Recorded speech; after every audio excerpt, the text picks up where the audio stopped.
All right, so we are at the top of the hour right now, so I'm going to go ahead and jump into this. First of all, hello everyone. Thanks for joining us this week.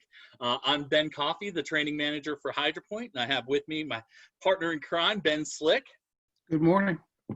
And our special guest today is Tom Raden from Par 3 in Nevada. You want to say hi to everybody, Tom? Good morning, everybody.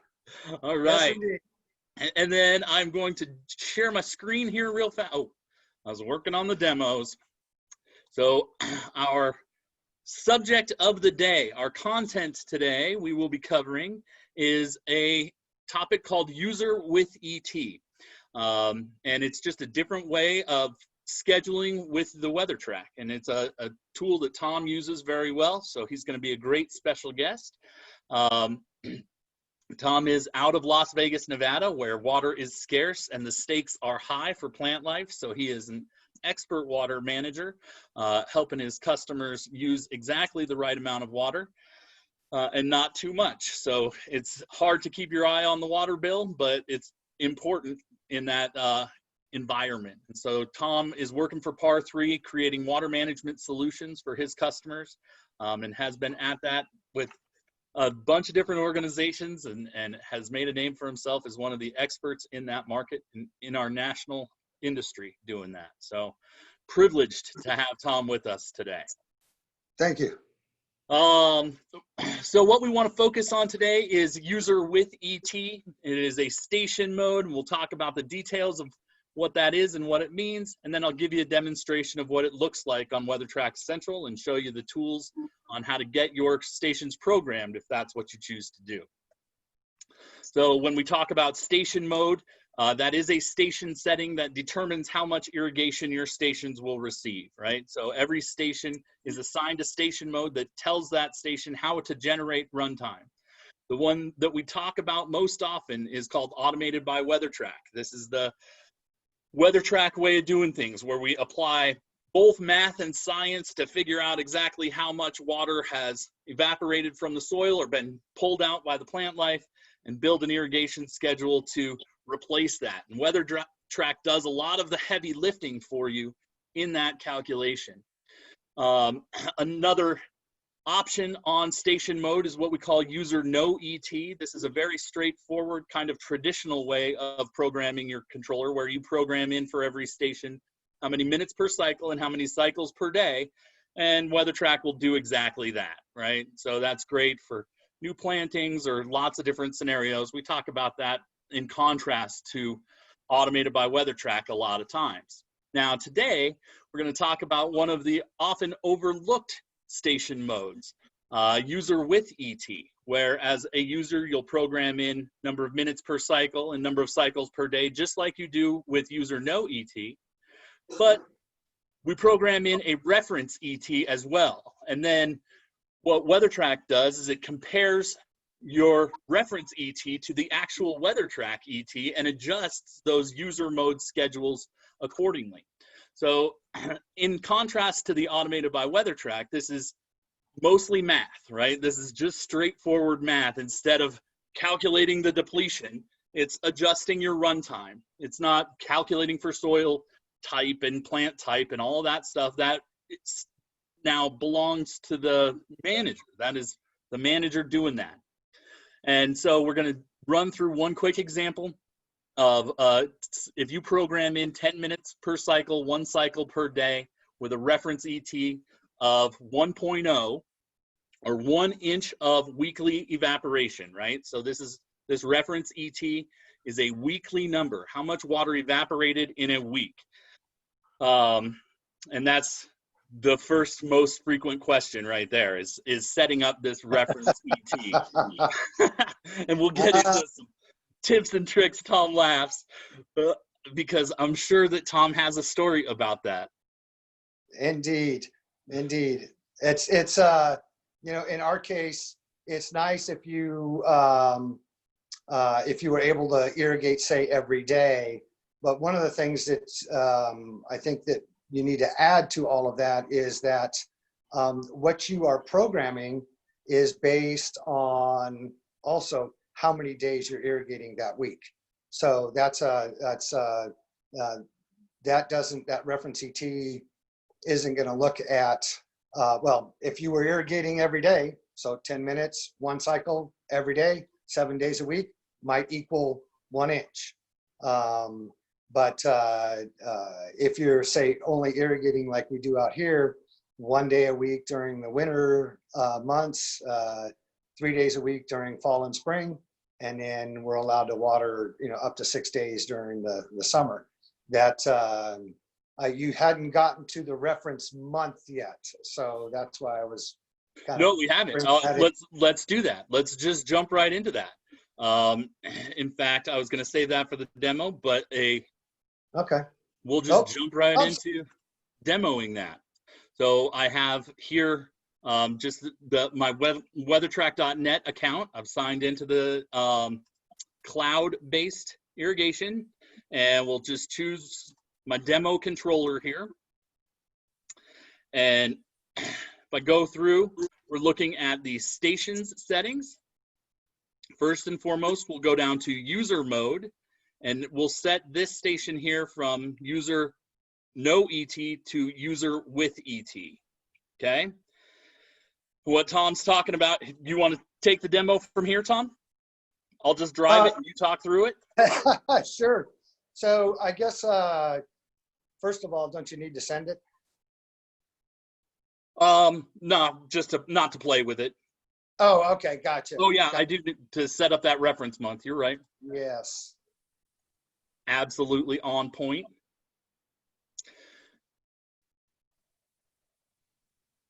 Sorry, should have had that done first. That's all right. It's slow when I'm So on Zoom. Come on. The biggest thing that I think everybody needs to remember is that when you do set up that program for that specific zone, so it looks like it's the runtime is 2 minutes, one cycle. Oh, you know what I need to do that, Tom, is set up a days and times, days of the week by month. Okay. Program C, and that's when we get that reference ET unlocked. Right. Right. So first, tell us about this, and then we'll go back and I'll revisit that days and times thing. So basically, when you're setting it up, your reference month, that you need to look at what your weekly ET readings are in January, because we all know that your reference ET for January, depending on where you're at. I mean, out here, we're somewhere around 1/2 to 3/4 of an inch for the month. So when you're looking at your reference ET, you need to say, okay, what is my true ET for the month of January for 1 week? If you don't mind, can I interject here real fast? This was one of the things I wanted to show, was how do you find what your reference ET should be? How do I know what a week of ET looks like in Weathertrack terms?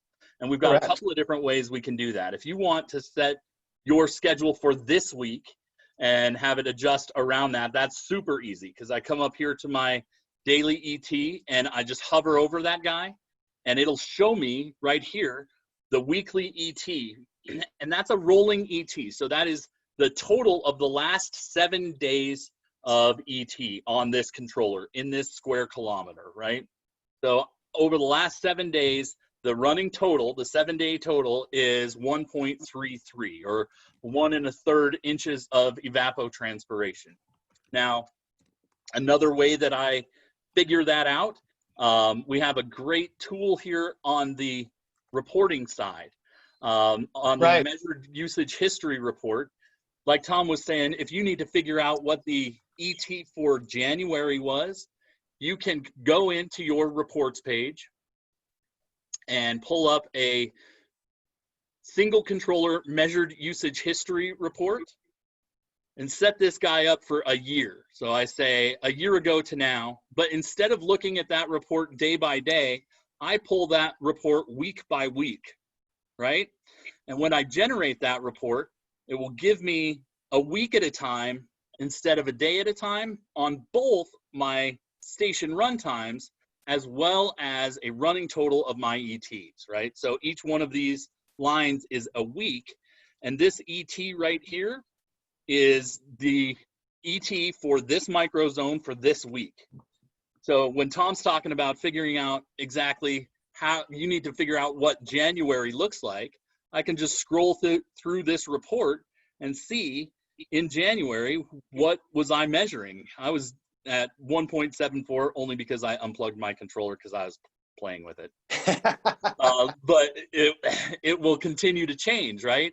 If you've got your controller plugged in, you've got real-time information there that you can pull. Sorry, Tom, back to you. No, Ben, and I think that's a good point, because choosing that reference month and the reference amount, like you said, you don't irrigate in January. So you can't use January really as a reference month. I would say look at not necessarily your least amount of irrigation or your highest irrigation. Look at something that's in between. I personally use March for my reference month, and I look back. And the other thing too is you are absolutely correct in looking at what actual ET is presented by Weathertrack, because that's what's going to be presented every day.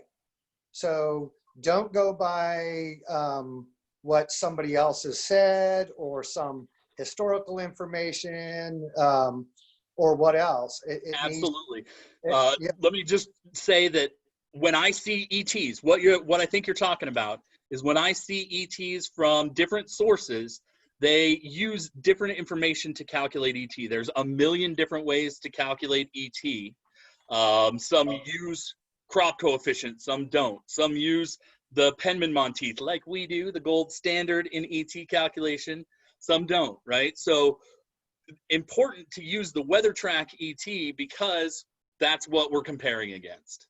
Correct. And that is my point. So and one of my early mistakes was to use a reference ET based on historical average, which is not. It was off by, I don't know, 20%. So so going back into the history of a controller is one way. Here's the other question is, if it's a brand new controller, then you're going to have to go and you're going to have to hover over what the current ET is. TJ actually brought that to my attention, which I wasn't aware of in the first place. So I was just, multiplying the daily ET by 7. So, but anyhow, so then, until you can get a full year in, you're going to have to use whatever reference month you're installing the controller at. So, and if you're really interested, Weathertrack can help you. We have all of that information from our Climate Center. So if you need us to drill into that, I have 1,000 controllers in different places. We can use one that's close, or we can lean on the Climate Center to provide some information if needed as well. well, Ben Coffey, we have a question from the audience. Perfect. Why wouldn't weekly reference ET be a more clear column header than just reference ET? The audience member thinks that it confuses because it shows the month name. Oh, I lost Ben Slick. I totally agree. And I think that only because we don't focus on this a ton. Like I said, 95% of the time we're talking about ET, we're talking about auto mode. That is something that I have spent a lot of time training on, right? Understanding the language is paramount. And that is something that we will do better to clarify, like even just calling it the reference monthly ET or reference weekly ET would make things so much more clear. I totally agree. Yeah. So I have no good answer for you why it's not done that way, but I will make sure that it's on the list of things that we address. Thank you. Anything else from the question box before we move on? Not right now. I'll keep you Okay. posted. Keep me posted. Tom, Raden, let's go back to the demo. Let's talk our way through days of the week by month. And then this is a special like subset of user with ET. So we'll get through this because this in the ideal world is how it all works. I think this is the top-notch training right here.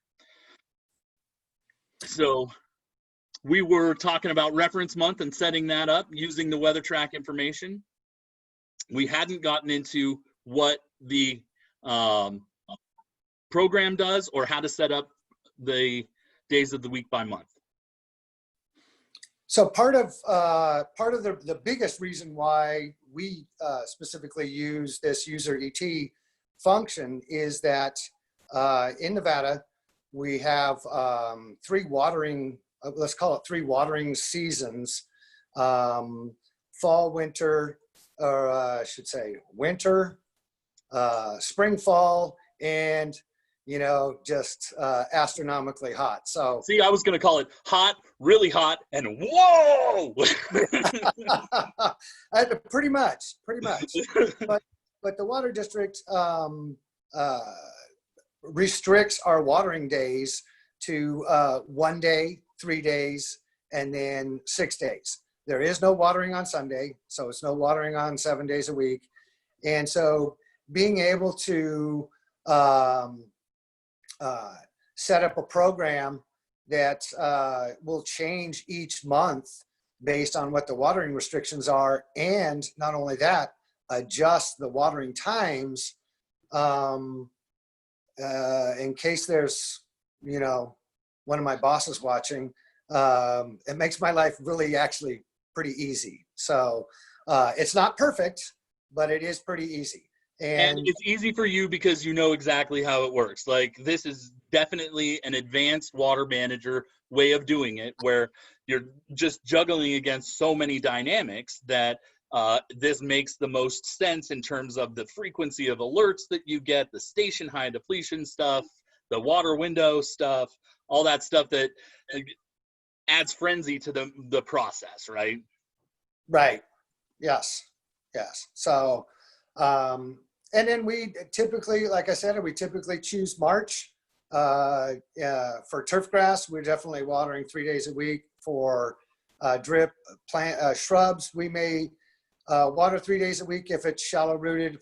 Definitely for tree programs, we're only watering 2 days a week.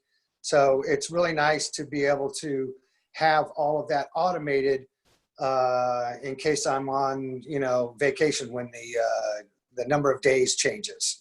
We're not out there scrambling to reprogram controllers. So, and this is a little bit different under days of the week by month. The function changes actually a little bit. So under days of the week by month, when you set up your reference month and set it up in this, the program is thinking that if this is your ET, this is an accumulative amount of irrigation that needs to happen, right?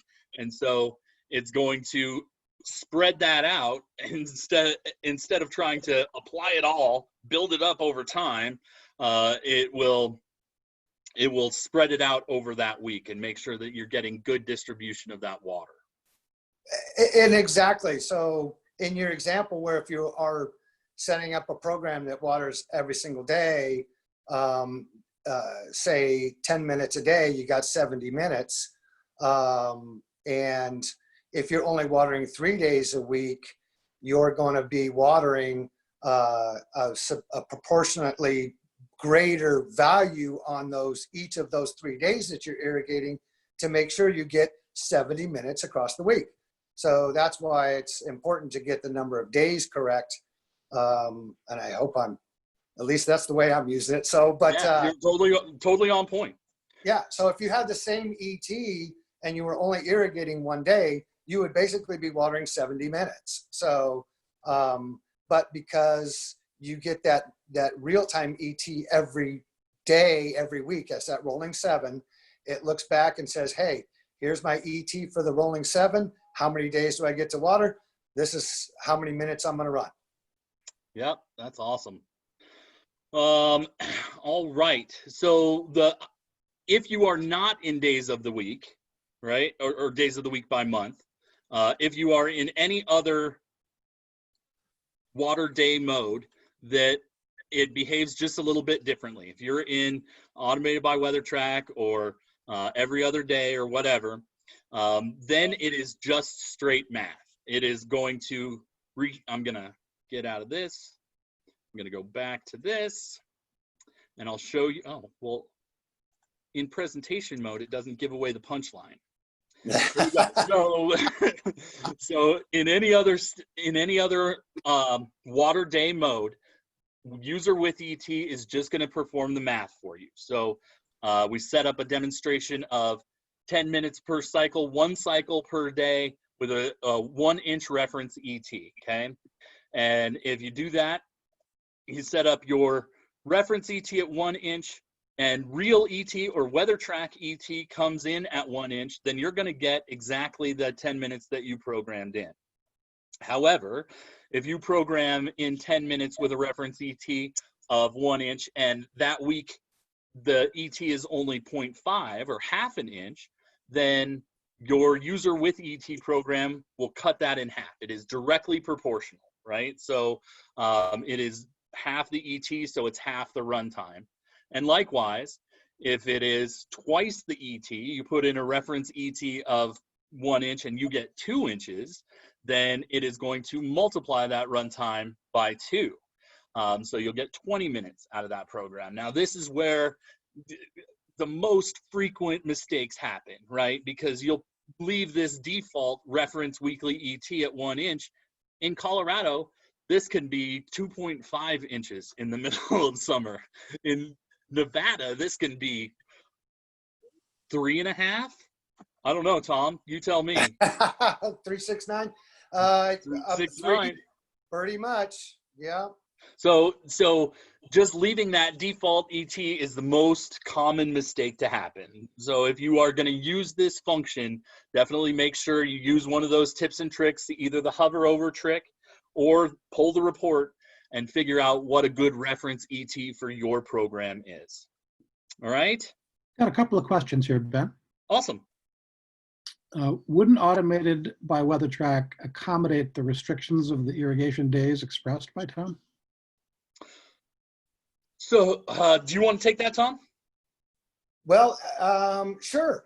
So part of that reasoning is basically the alert function. So I'm sure everybody has seen not enough days and not enough time, right? So and station high depletion in your region. Station high depletion. So that's when you specify just those days, it's hard because, you know, Weathertrack wants to water. So, and it lets you know that it wants to water.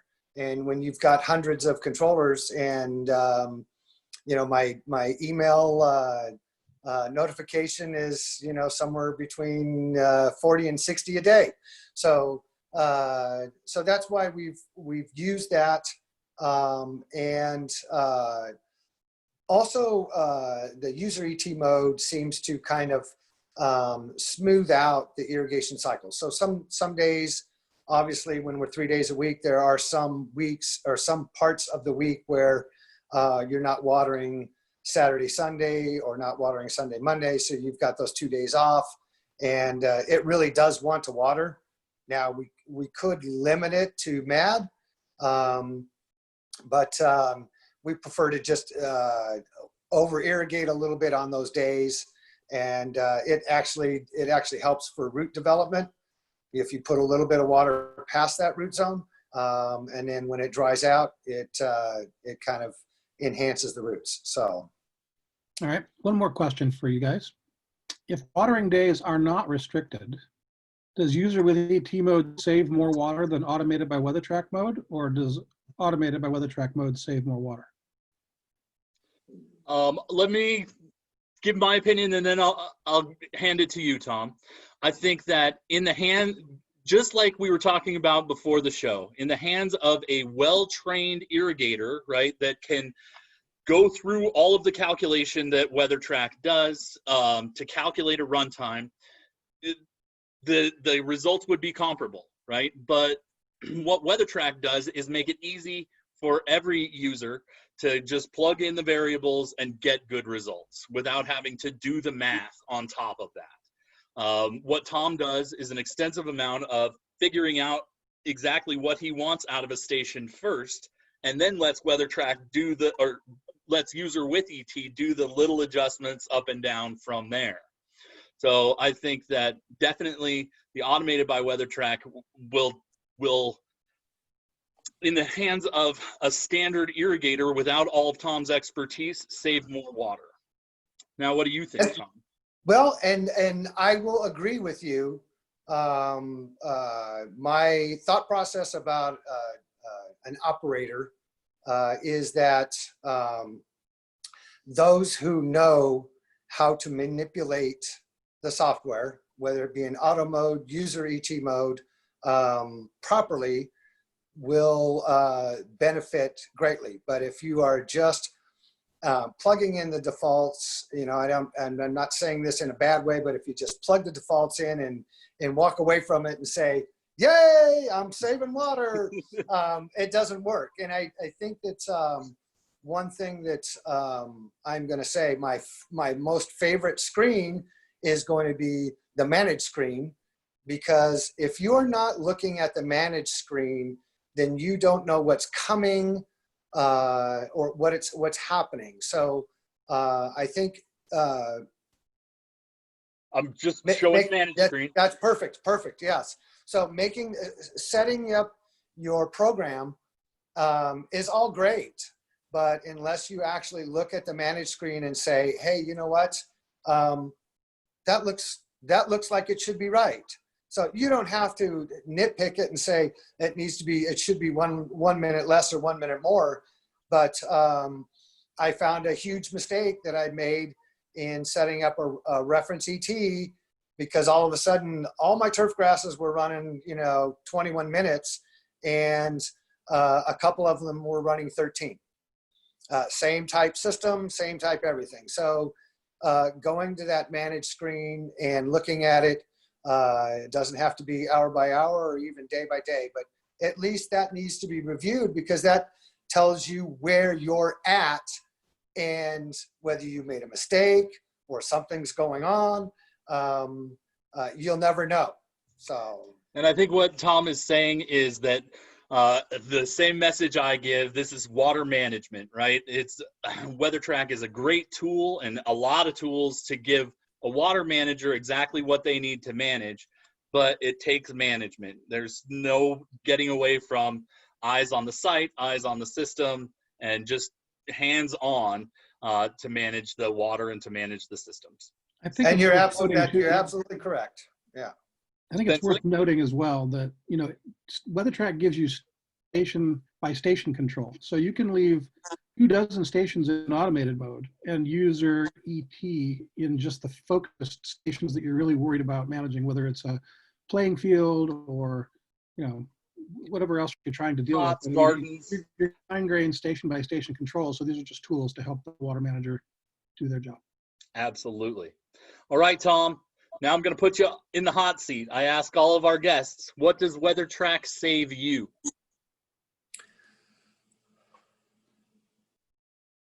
See? Time. Again, the point is this: if you're managing water, managing a system, you're managing it. So being able to do a quick review of what's going on, I think one of the most important things that a lot of other systems, and I'm managing 9 different platforms, so a lot of other systems do not provide alerts, real-time email alerts that come across your phone, every single day within a specific hour range. But so that's really the most important. We're managing, close to, actually a little over 400 controllers in the field. So being able to look at that and know what's going on a daily basis, HydroPoint actually saves me a lot of time. So That's awesome. that's Great. that, and that's most important to me now. You know, the Yes. customer. You know, and the second benefit to all of this is that we promote more plant health than water savings, but plant health is what we strive for, and the second benefit to it is water savings, and that's really what all the customers are, you know, chiming for. So Yeah. they don't care Check how much I that. got. $1 million investment in landscaping is definitely a priority. Yes, yes, yes. So do All we have time right. for one more question, Ben? Yeah, certainly. So Tom, converting the reference ET value into minutes of irrigation and cycles per day requires a clear understanding of water management. In your experience, how accurately is this feature used in the field? Okay, you broke up a little bit, so I'm gonna Would you like me to repeat? Yeah, please. please. We dropped some keywords. Convert reference ET value into minutes of irrigation, cycles per day requires a clear understanding of water management. In your experience, how accurate is this feature used in the field? Well, I only know of a couple of people that actually use this feature on a regular basis. And fortunately for them, they do have a pretty clear understanding of water management.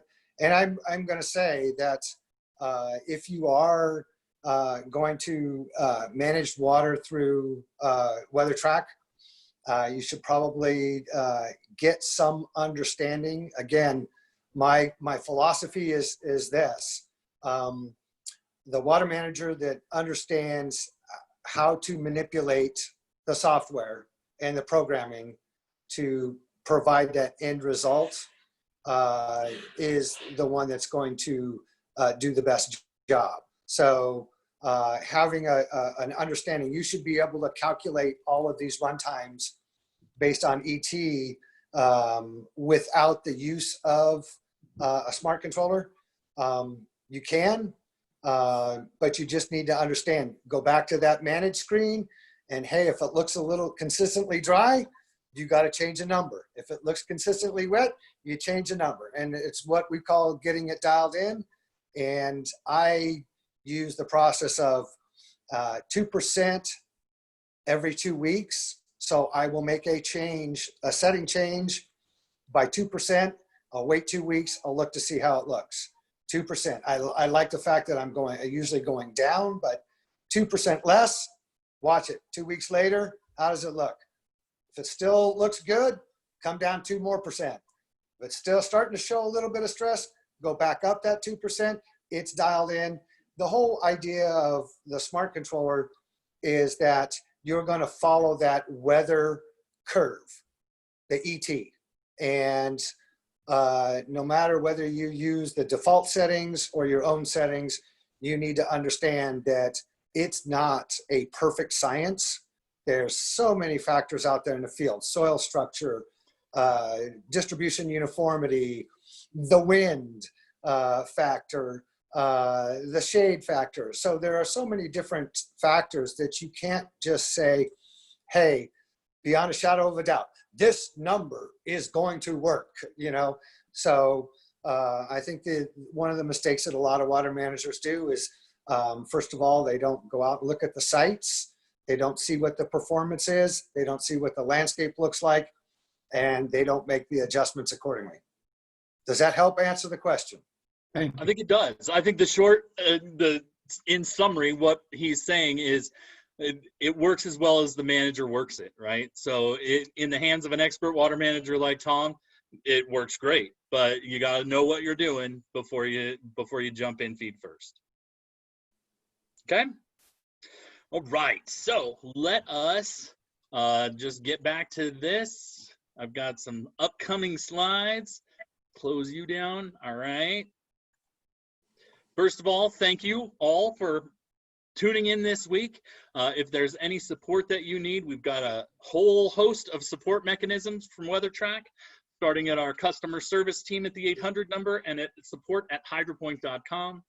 All of our automated resources like our knowledge base and the resources available at hydropoint.com, like the text specs and all of that kind of downloadable documentation. And then obviously what I'm doing with all of the training, we provide on-demand free certified training. So definitely let us help you. If you need help, we are here for that and relish the opportunity to help you.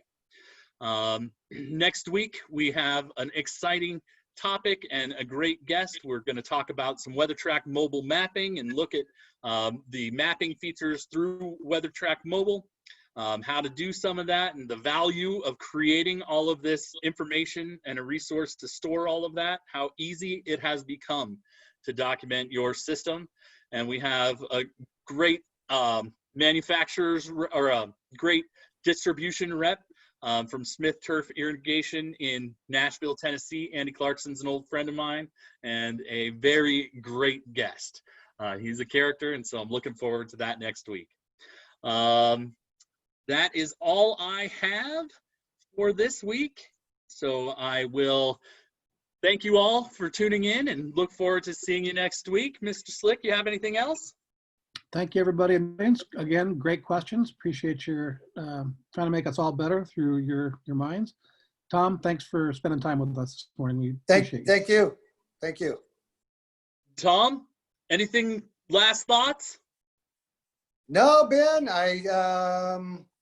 I wish more people would get on the train, you know, but, and that's all our goals, but, yep. I wish it was more, there was more importance brought to this, you know, technology. Well, through success comes visibility, right? So we just got to keep proving it out. There you go. All right, guys. Thank you. Guys, have a great week. bye. Have a good week. See you next time.